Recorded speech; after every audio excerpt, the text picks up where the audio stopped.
Welcome to the Deep Dive.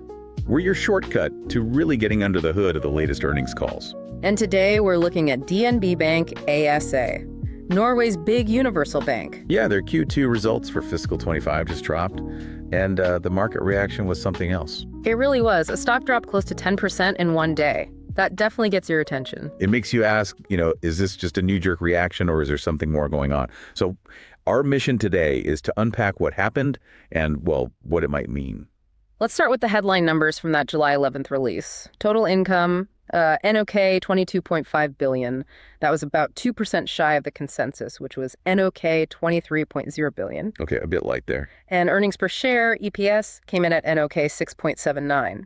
The street was looking for more like NOK 7.15. Another miss. Right. And return on equity, ROE, also slipped a bit, down to 15.4%. So yeah, overall, it was a material miss compared to expectations. Which explains that big market reaction, that de-risking, especially when you saw peers, other Nordic banks, holding relatively steady. Exactly.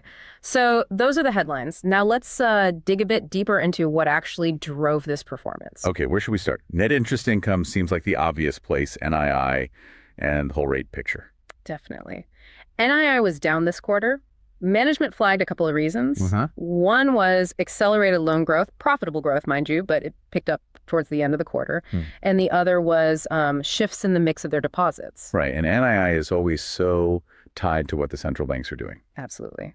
And we saw the Norwegian central bank cut rates in June, right, by 25 basis points down to 4.25%. Yeah. So how does DNB see things playing out from here? Well, DNB's own economists, they're actually predicting 2 more cuts this year. That would bring the rate down to 3.75%. Interesting. How does that compare to, say, Norges Bank itself? It's different. Norges Bank, Norway's central bank, they actually forecast even more cuts. Oh. Yeah. DNB's view is, they say, more aligned with the general market consensus. The main difference seems to be the outlook on inflation. Inflation. The usual suspect. Right. DNB points to things like, price stickiness, maybe tariffs having an impact, rising global debt, even defense spending, factors that might keep inflation from cooling as fast as Norges Bank thinks. And the timing of these cuts hitting DNB's actual results is crucial, isn't it? There's always a lag. There is. The full impact of that June cut won't really be felt until around August 25th. It's about an 8-week lag for both deposits and mortgages. Which is similar to what happened when rates were going up. Exactly the same lag effect. And management had previously sort of indicated a 25 basis point move could mean, NOK 1 to 1.5 billion impact? Right. But there's something else in the interest income lines that looked, pretty significant. That other interest expenses line. Yes. Table 1.2.5 for those digging into the report. It swung massively, turned negative by NOK 500 million. Which is a swing of over 700 million compared to the previous quarter. That's huge. It is. Management described it as nothing particularly odd, said it spread across different interest income lines, not just swaps. But still, a swing that big, even if technically normal, it does make it harder for investors to really get a clear picture, doesn't it? It can kind of muddy the waters when you're trying to model their core NII performance. It can certainly raise questions, even if there's a valid internal explanation. Transparency is key. Okay, so NII under pressure. But what about the fee side? That seemed like a brighter spot. It really was. Net commission income jumped 27%. Strong growth. Wow. 27%. Where did that mainly come from? Mostly from the newly integrated Carnegie franchise. That acquisition is starting to show up in the numbers. And that's important because management is counting on fee growth. Right. To kind of cushion the blow from lower rates. Exactly. They specifically mentioned that. They reaffirmed their target of over 14% ROE and said fee growth from DNB Carnegie is crucial to hitting that, especially with margins likely getting squeezed. So the Carnegie deal sounds good on paper. But how's the actual integration going? Big mergers can be messy. Well, they acknowledged some M&A processes got delayed. Not canceled, they stressed, just delayed. And some ECM deals, equity capital market stuff, got pulled, but they expect them back. Okay, so some bumps, but not roadblocks. Seems like it. And they said business momentum really picked up from mid-May. Plus, and this is always a good sign, staff retention from the Carnegie side has been very good. Better than they expected, actually. That is good news. Losing key people can derail an integration fast. But is this fee growth sustainable or just a one-time boost from the deal closing? Management seems confident it's sustainable. They're sticking to guidance of 9% annual growth in capital markets commission income. And that's driven by investment banking and asset management. Primarily, yes. On the asset management side, they saw really strong inflows, over NOK 10 billion this quarter alone. 10 billion, wow. Yeah, and interestingly, it was split pretty evenly, 50-50 between retail clients and institutional clients. Retail usually means better margins, right? Typically, yes. And while globally you see this trend towards cheaper index funds, DNB has apparently been successfully building its retail share. Their defined contribution pot is now over 200 billion NOK. That's substantial. It is. And they expect savings growth in Norway to run at maybe 2 or 3 times GDP growth. So that should provide a nice structural tailwind for their asset management fees going forward. Okay, so Carnegie's the big driver, but what about other fee areas? Are they holding up? Seems so. Real estate brokerage fees were seasonally high, and they mentioned gaining market share there. Good. Money transfers, banking services, all steady. Q3 should be busy there because of, summer travel. Makes sense. And non-life insurance was actually a positive this quarter, improved combined ratios. The combined ratio. Lower is better, meaning more profitable underwriting. Exactly. And they expect that improvement to continue in the next few quarters too. So some positive underlying trends there. Okay, let's shift gears to credit quality, provisions. What did we see there? Total impairments were NOK 677 million, mostly in the large corporate and corporate banking Norway segments. Okay, any particular reason? Is the economy weakening broadly? Management was clear on this. They attribute it to customer-specific situations, not a broad trend. That's a really important distinction they made. Got it. So isolated issues, not systemic problems. What about that Polish portfolio? That's been a source of provisions before. It has. The latest is outstanding exposure is about NOK 4.1 billion. They've already set aside NOK 1.4 billion in provisions against that. So a decent chunk already provisioned. Yes. And most of it, 88%, is in euros.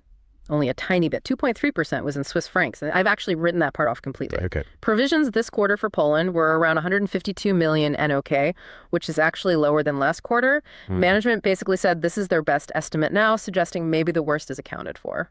Fingers crossed. Yeah. So despite those specific provisions, the overall message on portfolio health was positive. Very positive, yes. They emphasize that 99.3% of their loans are in stage 1 or 2. Historically low levels of stage 3, which are the most problematic loans. That's a very high percentage in the healthy stages. It is. They see no systematic weakening, no negative trends across the board. Those specific losses they did see spread across a few companies, some in construction, some property, but not like a whole industry struggling.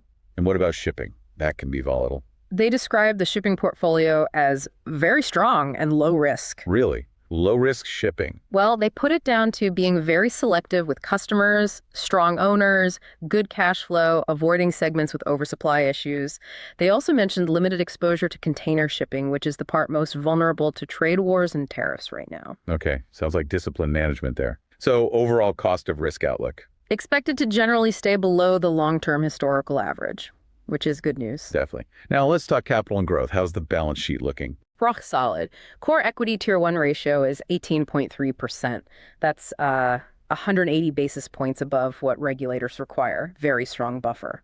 And ROE, despite the dip this quarter, is still above their long-term goal. Yes, 15.4% is still comfortably clear of their target of over 14%. So they have the capital. Are they actually growing loans, even with NII pressures? They are. Profitable growth, they stressed, across all segments. It apparently picked up pace late in Q2, and they even said July started unusually busy. Interesting. What's the target for loan growth? They're aiming for 3-4% annually. Year to date, they're at 1.7%, but they sounded confident they'll hit the full year target. What gives them that confidence? They mentioned seeing more activity in housing construction and also signs of personal customers looking for credit again. Okay. What about the competition? Is it getting tough out there? They described it as fierce, but also rational. Fierce but rational. What does that translate to? Price wars? Or just tough negotiation? It sounds like they're avoiding destructive price wars. They prioritize profitability, maintaining stable customer margins, even if it means maybe not chasing every last bit of volume.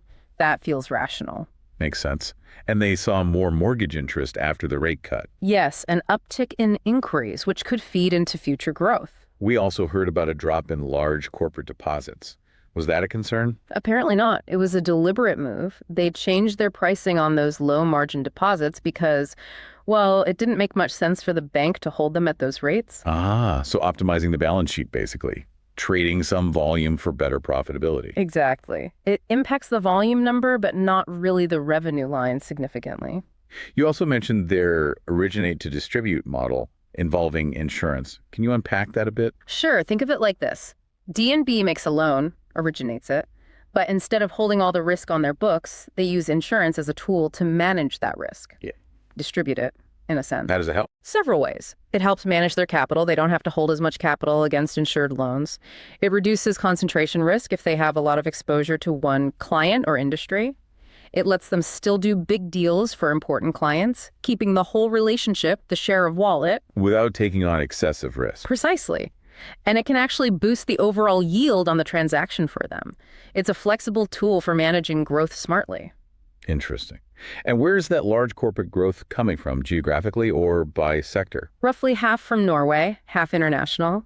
The big growth sectors recently were power and renewables, fishing, and fish farming. Okay, key Norwegian industries. Right. Also manufacturing, which ties into their Nordic ambitions post-Carnegie, and oil and gas, too.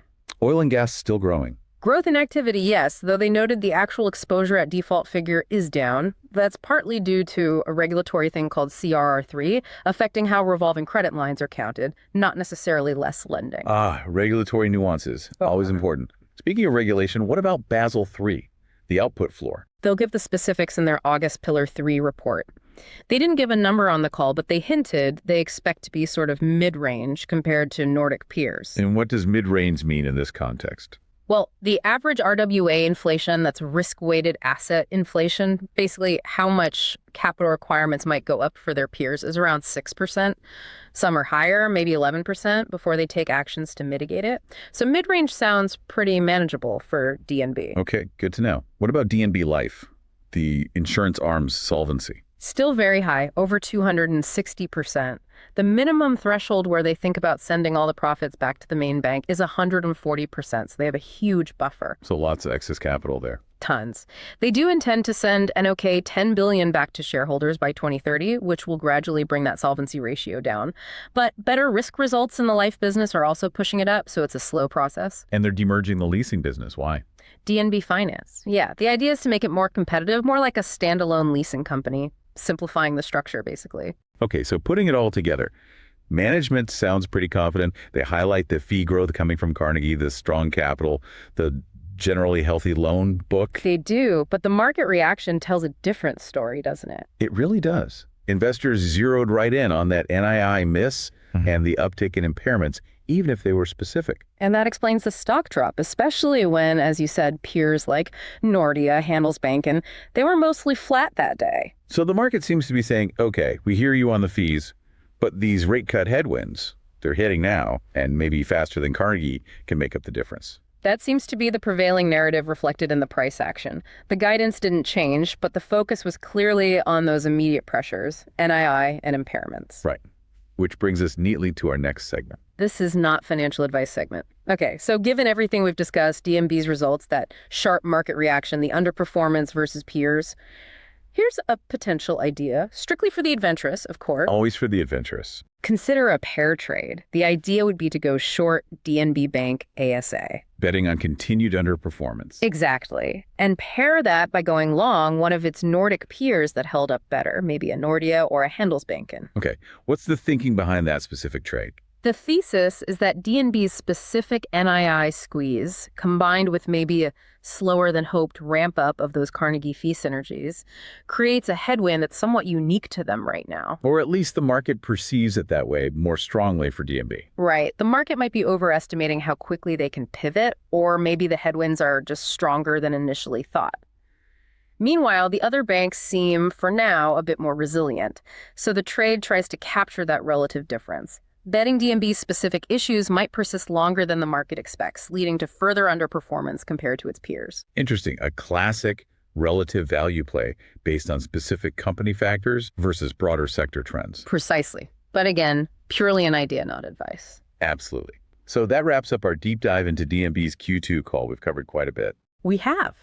The impact of rate cuts, clear as day, the potential from Carnegie still developing, and a loan book that's mostly solid but had those specific impairment issues crop up. A mixed bag, really. And remember, everything we've discussed today is just for informational purposes. It is definitely not financial advice. So what stood out most to you listening in? Do you buy management's confidence, or do you think the market's reaction was justified? Are those NII headwinds going to bite harder? Lots to think about. We'd love to hear your take. Let's continue the conversation.